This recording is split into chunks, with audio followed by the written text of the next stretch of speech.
Morning सभी बच्चों को, सभी भैया बहनों को हार्दिक शुभकामनाएं। प्रत्येक दिन की आप अच्छा करें, मेहनत करें और अच्छे अंक अर्जित करें। थोड़ा स्वास्थ्य गड़बड़ था इसलिए एक दो दिन में वीडियो नहीं पढ़ पाया और क्लास भी नहीं अटेंड किया।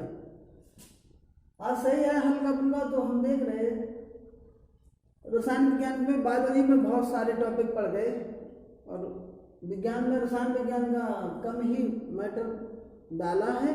आज हम कुछ पॉइंटों को हमने नोट किया है, उन्हीं पॉइंटों के बारे में बताने जा रहे हैं। सबसे पहले इसमें आता है आपका समीकरण संतुलित करना। तो कैसे करेंगे? हमें क्या करना है, इन दोनों अणुओं की जो परमाणु है इनकी संख्या बराबर होनी चाहिए। जैसे ये तत्व है CO, अब यहाँ पे इसे देखना है C, यहाँ पे लिख लेंगे CO प्लस O2 CO2। अब यहाँ पे देखो O2 बराबर O2 हो गया, अब C बराबर C हो गया, अब एक O बढ़ती हो गया। अब यहाँ पे एक O ज्यादा है, अब हमें क्या करना है, यहाँ पर भी हम 2 का गुणा कर देंगे। अब 2C हो गया और ये कितने हो गए, 4 हो गए। 2 ये वाले सीधा सीधा गुणा होता है। और यहाँ पे जब यहाँ पे नीचे प्रमाण क्रमांक नहीं लिखा होता है तो 2 का गुणा पूरे में होता है, और जब केवल 1 में लिखा होता है तो एक ही संख्या होती है। यहाँ पे C 1 है और 2 नीचे ऐसे लिखा है, तो इसका मतलब हो गया इनकी संख्या 2 है, और यहाँ पे C की 1 है और यहाँ पे 2 है। अब हमने 2 का गुणा कर दिया तो 2C हो गए, तो C कितने हो गए, 1 है। अब ये 2 2 4 हो गए, तो हम यहाँ पर भी 2 का गुणा कर देंगे, 2C हो गया, और O की संख्या कितनी, 2 दूनी 4, 2 दूनी 4, ये संतुलित हो गया। अब इसे हम इधर लिख लें P प्लस O2 P2O5। अब हमें देखना P की संख्या इधर 2 है, इधर 1 है, यहाँ पे 2 है, यहाँ पे 5 है। अब 5 में हम 2 का गुणा कर दें तो 10 हो जाएगी, इधर भी हो जाएगा। 5 में हम 2 का गुणा कर दिया तो यहाँ पे अब P की संख्या, O की संख्या कितनी होगी, 10, यहाँ पे कितनी है, 2, हम यहाँ पर भी 5 का गुणा करते हैं। इतनी संख्या कितनी होगी, 5 दूनी 10। अब P कितना है यहाँ पे, 2 दूनी 4, तो हम 4 का गुणा कर देंगे। अब ये संतुलित हो गया। ऐसे हमें संतुलित पेपर में 1-2 समीकरण आएंगे, उनको हमें संतुलित करना है, ज्यादा नहीं, टिपिकल नहीं है, कोई प्रॉब्लम नहीं आएगी। योगात्मक अपक्रिया, इसमें क्या होता है, जब 2 अपकारक आपस में मिले कोई नई चीज बनाए, एक जैसे 2NH3 प्लस HCl, तो क्या हो गया, NH4Cl। NH4Cl, ये ऐसे ही करते। चलो, अमोनिया और हाइड्रोक्लोरिक अम्ल, इसका क्या नाम है, अमोनिया, और ये हो गया हाइड्रोक्लोरिक अम्ल, अमोनियम क्लोराइड बना। यहाँ पे क्या हुआ, अमोनिया और हाइड्रोक्लोरिक अम्ल मिलके हमने क्या बनाया, अमोनियम क्लोराइड बनाया। तो ये योग हुआ, क्या हुआ, योग। इसलिए इस क्रिया को हमने क्या कहा, योगात्मक अपक्रिया। अब बस जब 2 मिले, 2 या 2 से अधिक पदार्थ मिले और नया एक यौगिक बने, जब यहाँ पे इकट्ठे हो रहे तो योग हो गया। अब ऊष्मीय वियोजन, इसी अपक्रिया को हम इसलिए हमने लिया, इसको पलट लें, 2 चीज याद हो जाएगी आपको, NH3HCl, मतलब इसको हमने इसी उत्पाद को गर्म किया, ऊष्मा के द्वारा इसका वियोजन हो गया और ये 2 भागों में बदल गया। हमने एरो के साथ दोनों तरफ लगाया, इसका मतलब ये क्रिया कैसे हो गई, उत्क्रमणीय हो गई, इधर से उधर, उधर से इधर। जब यहाँ पे उत्पाद भी हो रहा है और कारक भी बन रहा है, तो हमने दोनों एरो के साथ दोनों तरफ लगा दिया जाए तो क्रिया उत्क्रमणीय कहलाएगी। एक पॉइंट यहाँ पे और समझ लीजिए, उसमें वियोजन का मतलब क्या हो गया, NH4Cl में, ये NH4Cl को ऐसे हमने गर्म किया, ऊष्मा दी, तो क्या हुआ, अमोनिया और हाइड्रोक्लोरिक अम्ल में ये दोबारा वियोजन हो गया। नेक्स्ट पॉइंट है कारण बताइए। ऐसे क्रियाएं मोहम्मद लिख दी तो आपको कारण बताना है। अब यहाँ पे लिख दिया -24 किलो कैलोरी, यानी कि अमोनिया को गर्म किया तो नाइट्रोजन और हाइड्रोजन में ये अलग हुआ तो -24 किलो कैलोरी हुआ। ऐसे निशान लगा देते हैं। तो आपको क्या समझ में आया, ये क्रिया करने के लिए हमें 24 किलो कैलोरी की ऊर्जा की आवश्यकता है। तो ये क्रिया कैसे हो गई, ऊष्मा शोषी। ये क्रिया हो गई ऊष्मा शोषी, अर्थात क्रिया पूरी करने के लिए ऊष्मा की आवश्यकता है। SO2 सल्फर डाइऑक्साइड में ऑक्सीजन मिला तो सल्फर ट्राइऑक्साइड बन गया, 25 किलो कैलोरी ऊर्जा लिखी, प्लस का निशान लगा है। यहाँ पे ऊर्जा पूरी हुई और यहाँ ऊर्जा उत्पन्न हुई, उसको क्या कहा, ऊष्मा क्षेपी। मतलब जब अभिक्रिया में ऊष्मा उत्पन्न हो उसको हम कहेंगे ऊष्मा क्षेपी, और जब उसी ऐसी अभिक्रिया में ऊष्मा की आवश्यकता हो, ऊष्मा को शोषण हो, उसे हम कहेंगे ऊष्मा शोषी। नेक्स्ट पॉइंट, अब अगला ये देखो यहाँ पे लिखा हुआ है संचारण। संचारण का मतलब होता है आयरन नमी या कार्बन डाइऑक्साइड की उपस्थिति में ये क्या करता है, ये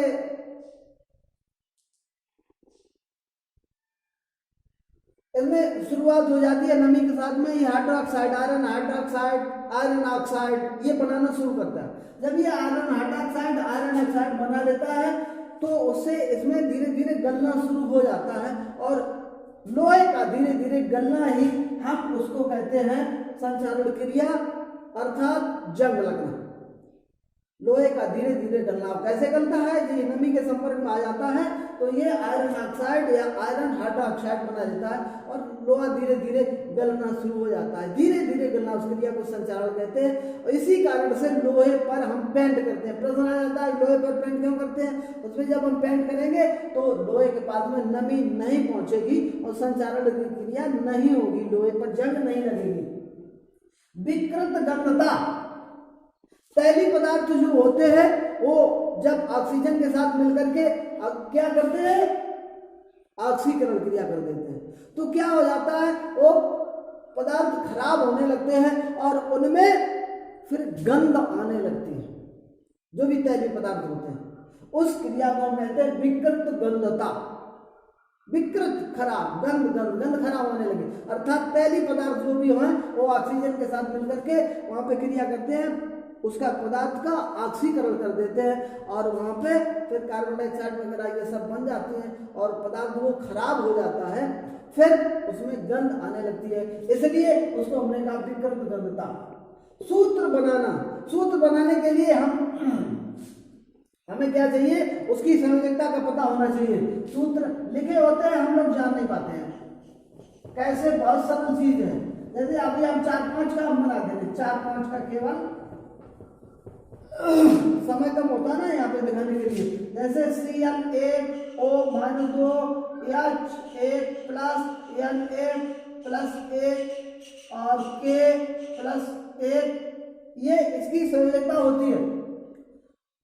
अब जैसे H2O कैसे बना, देखिए H की संयोजकता 1 है, O की -2, आपने त्रियक गुणा कर दिया, बन गया, इधर आ गया, ये इधर आ गया, H2O है, कोई दिक्कत। ऐसे ही Na2O, अब देखो Na की कितनी होती है, प्लस, O की -2, चाहे 2 निशान लगा दो, 2, अब हो गया Na2O। अब जैसे NaCl क्या हुआ, कैसे ये बन गया, Na का +1 Cl का -1, एक लिखा नहीं जाता, अब गुणा करो त्रियक का, देखो NaCl बन गया। ऐसे ही सूत्र बनाते हैं, हमें क्या इसकी संयोजकता मालूम होनी है और ऊपर लिख देना। ऐसे ही कोई सरल आ जाए तो तुरंत बना देना एग्जाम में, कोई दिक्कत नहीं होगी और ज्यादा कठिन आएगा नहीं। KCl, K का भी +1 है और Cl का -1, अब देखो क्या KCl बन गया। ये ऐसे ही सूत्र बनाते हैं। अगला नेक्स्ट पॉइंट है मेंडलीव का आवर्त नियम। मेंडलीव ने आवर्त नियम जो दिया था, उन्होंने कहा था कि तत्वों के भौतिक गुण उनके परमाणु भारों के आवर्ती फलन होते हैं। क्या इन्होंने अपनी बात परमाणु भार मुख्य, इन्होंने परमाणु भार को मुख्य बताया था, उसी के अनुसार से उनके सभी गुणों के तत्वों के लक्षण होते हैं। परमाणु भारों के आवर्ती फलन होंगे, जैसा परमाणु भार का लक्षण होगा, कम ज्यादा पास में या फिर कई लक्षण हैं वो इसी परमाणु भार पर इलेक्ट्रॉनिक विन्यास वगैरह बताया, वो बन नहीं पाया था, मेन बात यहाँ पे मंडलीय आवर्त नियम क्या था कि तत्वों के भौतिक गुण उनके परमाणु भारों के आवर्ती फलन होते, ये मंडलीय में अपना आवर्त नियम दिया था। फिर आधुनिक आवर्त नियम दिया था। आधुनिक आवर्त नियम क्या बनाया, तत्वों के भौतिक गुण उनके परमाणु क्रमांकों के आवर्ती फलन होते। इन्होंने क्या किया, परमाणु क्रमांक को वही आधार बनाया, उसी के हिसाब से तत्वों का वितरण किया। अब इसी आधुनिक आवर्त नियम के हिसाब से ही नई आवर्त सारणी बनी, उसमें फिर कमियां कम आई हैं। मेंडलीय की आवर्त सारणी में भी कुछ कमी आ गई थी, जैसे कमी क्या आ गई थी कि भारी तत्वों का पहले आना, ये भी एक कमी आ गई थी, और स्थान हाइड्रोजन और क्लोरीन का स्थान ये सुरक्षित नहीं था पहले या सातवें में, तो दोष हो गए।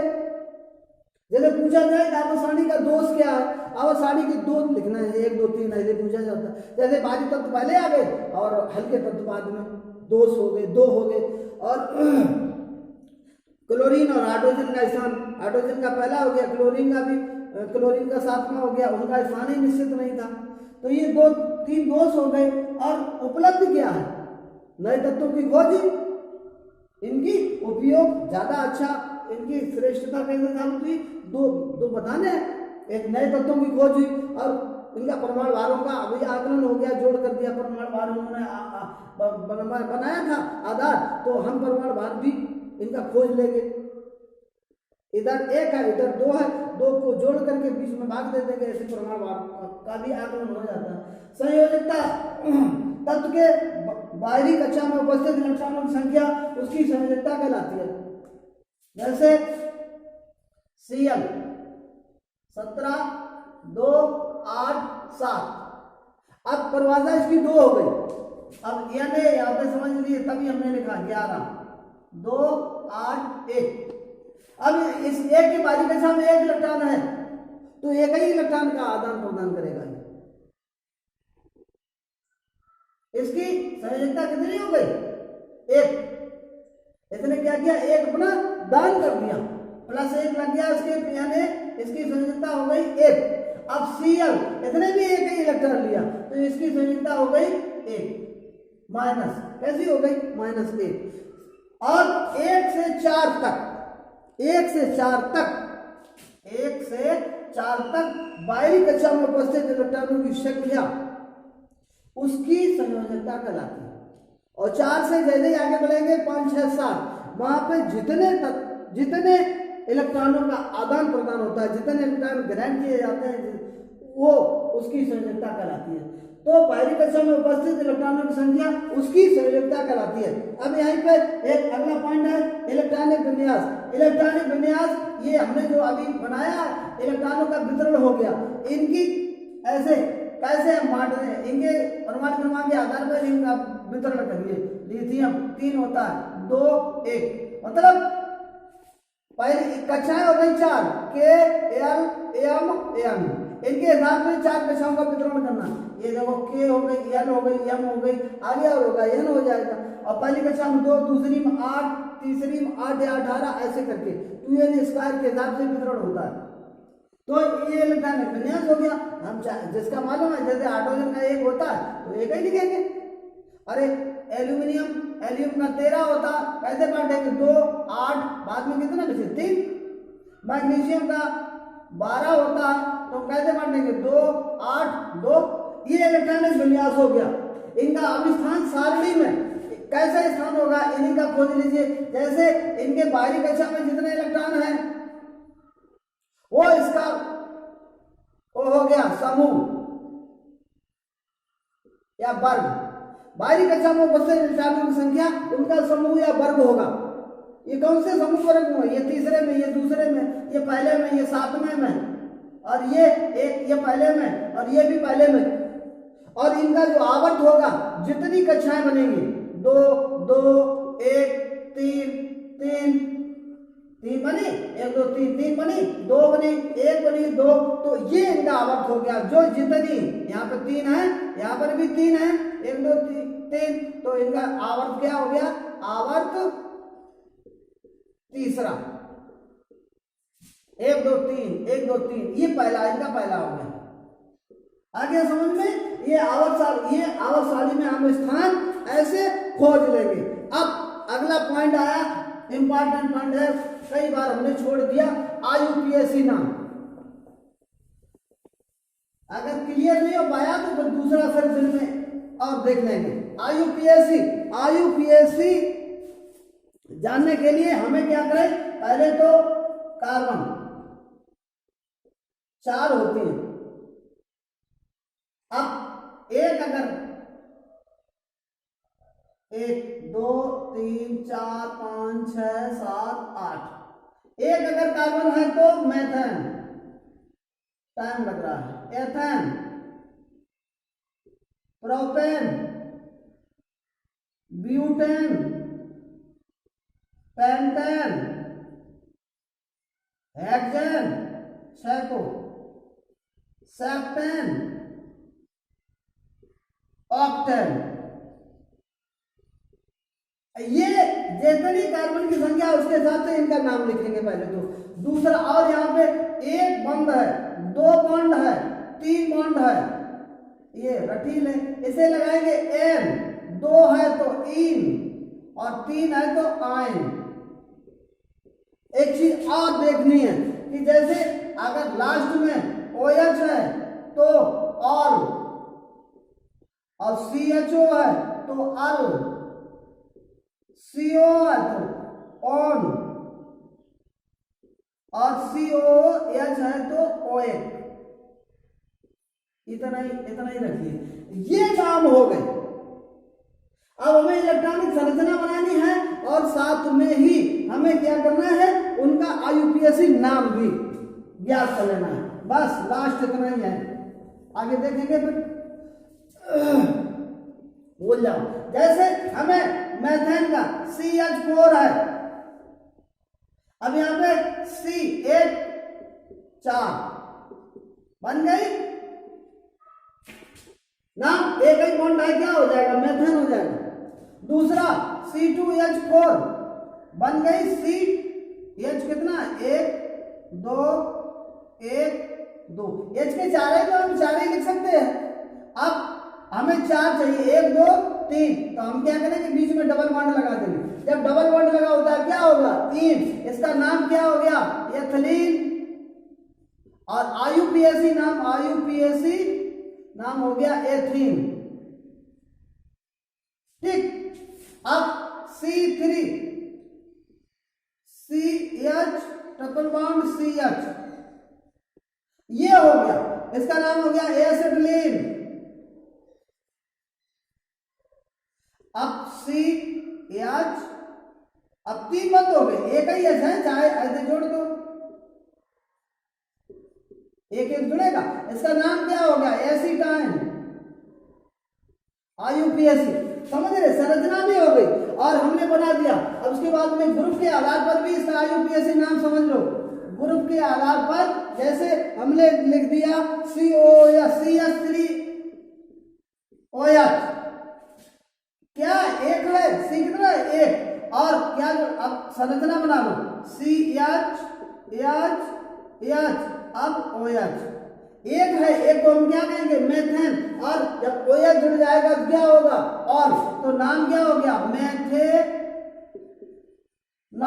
समझ रहे, उसके बाद में C2H5OH, C,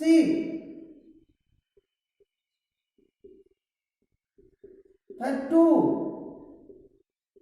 फिर OH, इसका नाम क्या हो गया, 2 हो गए कार्बन, क्या होगा, एथे, और क्या होगा, और एथेनॉल आ गया IUPAC में। अब उसके बाद में एक CHO भी जोड़ दो यहां पर, जैसे CH3 CHO, ये एसिटाइलहाइड ग्रुप होता है CHO। अब इसका कैसे जोड़ेंगे, 1 2 है, 1 और 2, और HO बाद में क्या जुड़ेगा, CHO में अल, तो क्या हो जाएगा, एथेनॉल। समझ रहे, 2 हो गया C, एथेनॉल। ऐसे ही C2 C3H7OH क्या हो जाएगा, प्रोपेनॉल।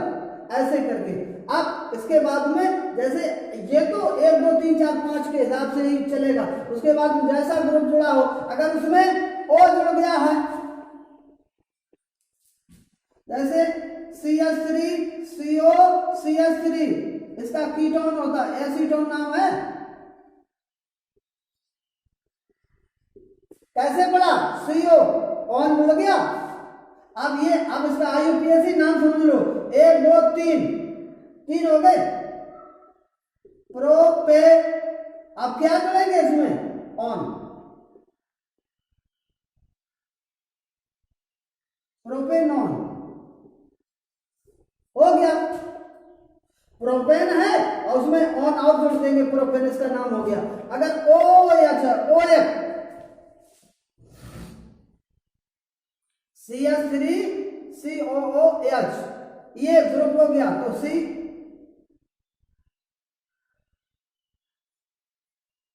अब इसका सूत्र कैसे बनाएंगे? अब देखो 2 O है, यहां भी समझ लीजिए।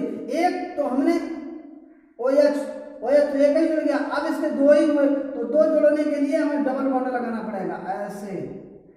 ये इसकी संरचना हो गई। अब हम क्या इसका IUPAC नाम कैसे? IUPAC नाम क्या होगा? 2 हो गए, एथेनोइक